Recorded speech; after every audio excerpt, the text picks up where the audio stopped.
My top 5 favorite nonfiction books of 2020. Welcome back to my channel. My name is Samuel and I want to make self-growth normal. If you want to make self-growth normal, because I don't want to do it alone, then make sure to smash that like button. When you look at this video title, my top 5 favorite nonfiction books of 2020, I don't know if you're looking for the ones I've checked out in 2020 or the ones I checked out in 2020 that came out in 2020. Let me tell you this.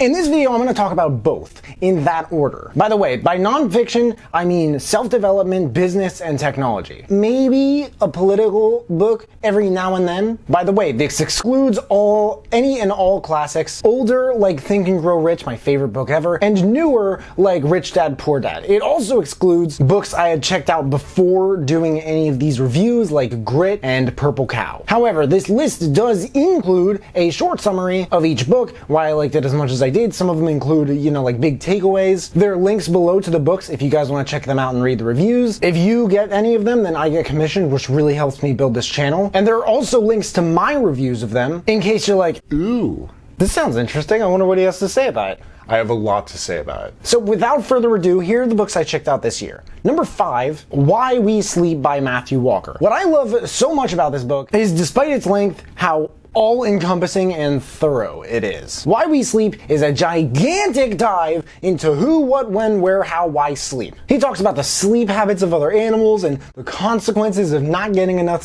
sleep. Based on empirical evidence, you would really only think it's completely natural that all of a sudden in human history, after the Industrial Revolution, we are not sleeping as much as we need to for optimal health. But he does offer solutions. And I will admit, this book really scared me straight into sleeping 7 hours a night instead of 6 like I had been doing for several years straight beforehand. This guy makes sleeping less than 7 hours a night, he makes it sound like a terminal illness. At first, that did help me out a lot. I was more energetic, but I wasn't as focused on what's in front of me. I didn't get as much done. And I'm really starting to think, to some degree, that how much sleep I need every night is between the facts presented in books like this and, to another, the story I tell myself of, oh, well, I didn't get 60 hours of sleep. I'm going to feel exhausted today. That always happened before, and it still happens after checking out the book. So now, for me, I'm at 6.5, and it's working. It's just an interesting thing I noticed applying the knowledge in it. Number 4, Range by David Epstein. This is that rare type of book that combines skill development with innovation and futurism. The main idea is that it's now becoming more beneficial to be decently well-versed in multiple things than it is to be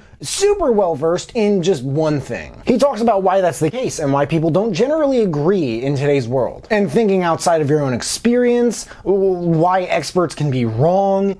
It's really unconventional thinking. It almost completely seems to disregard the idea of focusing on your strengths alone and concentrating your forces, which is, it reminded me a lot of Malcolm Gladwell for some reason, how he argued his points, but it's a very unconventional book. The knowledge in it, I wouldn't say it's practical, but it's definitely not theory. It's somewhere in between. I would call it considerable knowledge, and I've never said that about a book before. Number 3, Talk Like Ted by Carmine Gallo. This one isn't quite as rare a combination, but Talk Like Ted is where imagination meets communication. It's definitely a book for presenters, salespeople, managers, entrepreneurs, YouTubers, leader of any field or calling. Oh my gosh, if you're a public speaker and you haven't checked this book out, it's like, are you really a public speaker? This book is the result of a scientific analysis of over hundreds of TED presentations and the author's personal insights from coaching leaders of the world's most admired brands. He goes over finding what specifically sets your heart on fire, to what to present about, to using stories to get your point across, and how. Unique presentation tips like using videos in your presentation, and some stuff that's becoming outdated and ineffective for presentations like PowerPoint. People still use PowerPoint. PowerPoint is becoming like a fax machine or like MSN email addresses. This book is fantastically written though. It's a great composite of material on public speaking, and it's very individualistic. It's a lot easier to truly be yourself and stand out for sure when communicating with groups or individuals when you are equipped with this lethal information. Talk Like Ted by Carmine Gallo. Number 2 is The Closer's Survival Guide by Grant Cardone. I find myself rewarding diligence on this channel. Some blend of diligence and novelty. I think you'll see that in just about every book from this video. But Grant Cardone, he's not known for really being diligent. He actually gets a bad rep for being the opposite. I would call him a hero of mine, so color me biased. If it weren't for him, I wouldn't be in auto sales right now. But I don't think he's that smart. I don't think he's that organized. I think the way he goes about a lot of things is, for the most part, very haphazardly. It's very chaotic. But the way he thinks about so many things is so strange. It's so out of the box. As a salesperson for him though, in this book, that out of the box extreme thinking really comes to life. And this book is the most diligent of his that I've ever had the pleasure of digesting. If you are a salesperson, which everyone is a salesperson, even if, especially if you hate sales, everyone hates sales. Let's do. I'm a salesperson myself, and I hate sales, but I love it at the same time. It's a weird relationship. You're a salesperson. The further you are into the more focused you are on sales in your life, the more you may get a lot out of checking this book out. It's at least worth taking a look at the reviews, I swear. Number 1, The Tipping Point by Malcolm Gladwell. Gladwell is known for just his super contrarian viewpoints, his very concrete ways of getting them across. This book is the biography of the idea that to understand the emergence of fashion trends, the ebb and flow of crime waves, the transformation of books to bestsellers, or the rise of vaping, excuse me, for a more recent example. These are all basically epidemics, behavioral epidemics, like clear examples of just behaviors that are becoming epidemic. Maybe aside from Blink, which I haven't reviewed yet, this is Gladwell's most cohesive work I've checked out. And this guy hasn't put out 2 or 3 books. His background in journalism is probably what mainly allows him to so successfully cover the breadth of different topics that he covers. This guy's put out 7 books, and he's very, very popular. And he's a very, very conscientious writer for sure. So for him to outdo himself like this, well, bravo, Malcolm. So that's number 1. Here are the books I checked out this year that came out this year. Number 5, Relationship Goals by Pastor Michael Todd. This was a fresh hit straight out of the relationship section of Audible's self-development. There are a lot of super fun, positive concepts. This guy has a very friendly, neighborly writing style. Love thy neighbor. The thing about this book that initially I had a problem with, and hear me out because it does redeem itself, is the fact that this book is fairly religious. But there's no indication whatsoever or hint of this in the title, the subtitle, or the cover. Why do authors do this with a specific audience to cater to?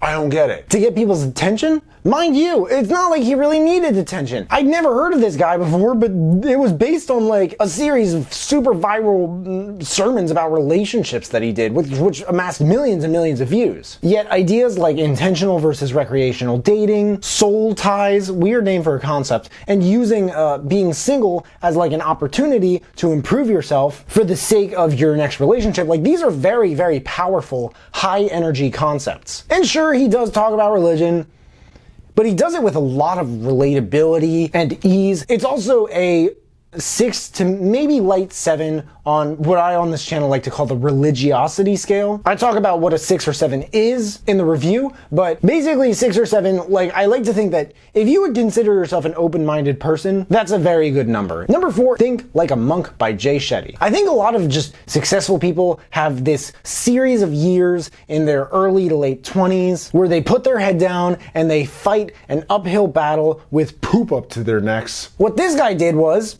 he became a monk. He lived with monks for years, traveling the world. And this book is his attempt to very, very accessibly connect us with what's called the ashram. The ashram is an ancient scripture of Indian religions, and he makes it sound a lot more interesting than, upon first impression, the actual thing probably is. But there's so much overlooked, unorthodox, self-help meat in this book. I was worried it might be very basic. There was always something to me about his social media content, but I mean, this book really caught me by surprise. It's like a spiritual, like enlightened version of something maybe Brene Brown would put out. Getting in touch with your emotions and the fear and the vulnerability and like grief, like getting in touch with deep down. It's so cool. Number 3, Didn't See That Coming by Rachel Hollis. This author is known primarily for her books Girl Wash Your Face and Girl Stop Apologizing, which I really like. She's known for her just super accessible style. Every now and then she throws in this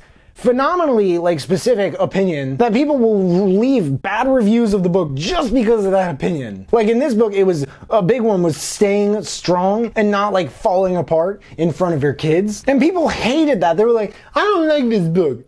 It promotes a bad message, but they'll completely ignore, it seems like they ignore everything else in the book. But I love the way that she talks about like overcoming hardships that you didn't expect. My biggest takeaway from Didn't See That Coming, which I found more valuable, way more, than the maybe $10 I spent on the book, is that everyone experiences grief differently, and no one, absolutely no one, can tell you how to specifically do that. And that's why. And I really needed to hear that. By the way, I don't think that when she says grief, she's just talking about when someone dies. I think that she's talking about when really anything happens that you have trouble accepting, you know? Number 2, Post-Corona by Scott Galloway. This is the author of one of my favorite books ever. Super insane book. This book is so insane that you read it or listen to it and you're like, is this really nonfiction? Like, it's unbelievable. The 4, Scott Galloway, about how Apple, Amazon, Facebook, and Google are taking over the world and what they have in common with each other. This guy puts out a publication about COVID.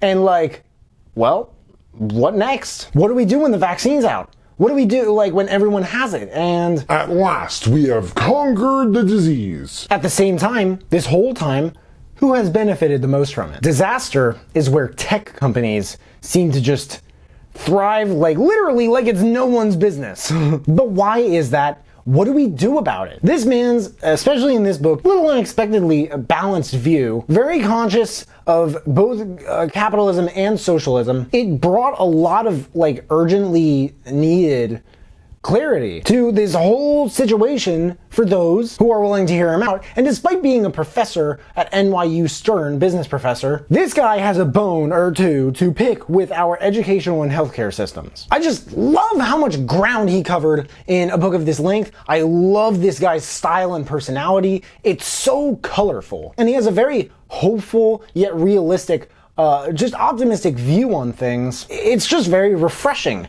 It's very much worth checking out, in my opinion. Number 1, the number 1 book that I checked out this year, that came out this year, How to Destroy America in 3 Easy Steps by Ben Shapiro, political commentator. I don't know what you guys think of Ben Shapiro, but let me tell you this at least.